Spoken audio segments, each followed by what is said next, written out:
እየወደድኩ ነው የምንለይህ ምን ስላለብኝ ነው። ይህ ቀለበት እኔ ጋር ሆኖ ማይሆን ተስፋ እንዲሰጠኝ አልፈልግም። ምን ለምንድን ነው የማሰማኝ? እኔ እኮ አንቺን የሚማጣት አልፈልግም። እዛ ምንም ነገር ልትሆን አትችልም። አላሳዝንህም? ስማኝ፣ አላሳዝንህም? እኔ በማይሆን ተስፋ ስኖር አላሳዝንህም? ስለምወድህ ብቻ የግድ እኔ ካልሆንክ ብዬ ከማንም ሰው ጋር መጣላት አልፈልግም። ደክሞኛል። እየወደድኩ ነው የምንለይህ። ከፍቶኛል። በብዙ ነገር እየተፈተንኩ ነው። በሀይሚ ጤንነት እየተፈተንኩ በብዙ ነገር በልጅቷ በኩልም በብዙ ነገር እየተፈተንኩ ነው እያለ ነው እንግዲህ ብሩኬ በጥሩ ስሜት አይደለም። ሀይሚዬም እንግዲህ ልቧ ተሰብሮ ዛሬም ለቅሶ ላይ ነው ያለችው። አሁንም እያለቀሰች ነው። ቀለበቱን እንግዲህ መልሳለች። ካሁን በኋላ እኔ እየወደድኩ ነው ምንለየው ከአንተ ምንለየው እስከ መቼ ነው ማለቅሰው ከሰው ጋር በአንተ ምክንያትም መጣላትና መጋፈጥ አልፈልግም እያለች በግድ እምቢ እያላት ቀለበቱን አውጥታ ሰጥታለች።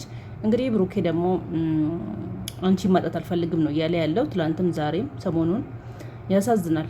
ልጅቷ እንግዲህ ምንም በማይመለከታቸው ነው መሀላቸው ገብታ ብጥብጥ እያደረገች ያለችው። እረ ሴቶች በሰው ትዳር በሰው መሀል እየገባችሁ እንዲህ የምትበጠብጡት ሴቶች ምን እንበል? ቀልቡን ይስጣችሁ ነው የምንለው፣ ከሄርሜላ ጭምር ማለት ነው። እቺ አሁን የሰው እርጉዝ ናት ብዬ ነው ማምነው እኔ። ሆዷም ትልቅ ነው። የሰውን ነው ይዛ መታ የብሩኬ ነው ብላ እንግዲህ ሀይሚን እያሳበደች ያለችው።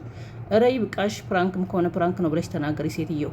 ፕራንክ ከሆነም ፕራንክ ብለሽ ተናገሪ። ውይ ሰላማቱ ረስቻለሁ። አሰላም አለይኩም ማለት ራሱ። ሰላም አለይኩም ወራህመቱላሂ ወበረካቱ። ውድና የተከበራችሁ ቻናል ቤተሰቦች እንዴት ናችሁ? እኔ ደህና ናችሁ? እኔ ደህና ነኝ አልሐምዱሊላህ። እንግዲህ አሁንም በአዲስ ቪዲዮ መጥቻለሁ። ሀይሚ ቪዲዮ ተለቋል እንግዲህ ብሩኬ ቤት። ሀይሚ አሁንም ለቅሶ ፊቷ በርበሬ እንደመሰለ ነው ያለችው። እጇ ላይ መርፌ ሁሉ አልተነሳም። እንግዲህ ጤናዋ እየታዘነኝ ነው። ጥሩ ስሜት አይደለውም። በብዙ ነገር ነው እየተፈተንኩ ያለ ነው እንግዲህ ፈተና ያለ ነው። ብሩኬ ወንድማችን አይዞ እንበለው እና ሁሉም ነገር ያልፋል። እንግዲህ የሚዲያ ሰው ስትሆኑ የተለያየ ፕራንክ አለ። በውሸት ሰው ፕራንክ ያደርጋችኋል።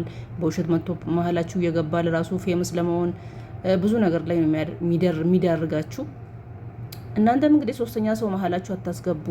ለስራ ለቪዲዮ እያላችሁ ሳትጠጉ ስትባሉ አሰማም። እንግዲህ ስራ ነው እያላችሁ ያው ብዙ ችግር ብዙ ጉዳት ላይ ነው ብንደርሱት። መቼም አንተ እንደማታረግ እርግጠኛ ነን፣ እናውቃለን። 100% እርግጠኛ ነን አንተ አታረግም። እንደዚህ ያንተ እንደሆነም እናውቃለን።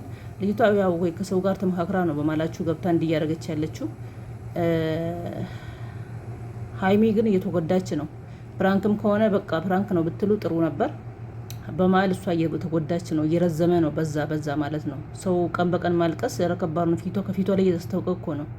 ፊቷ በርበሬ እየመሰለ እያለቀሰች እንደዚህ ዛሬም በለቅሶ ነው የመጣችው እና አትለያዩም።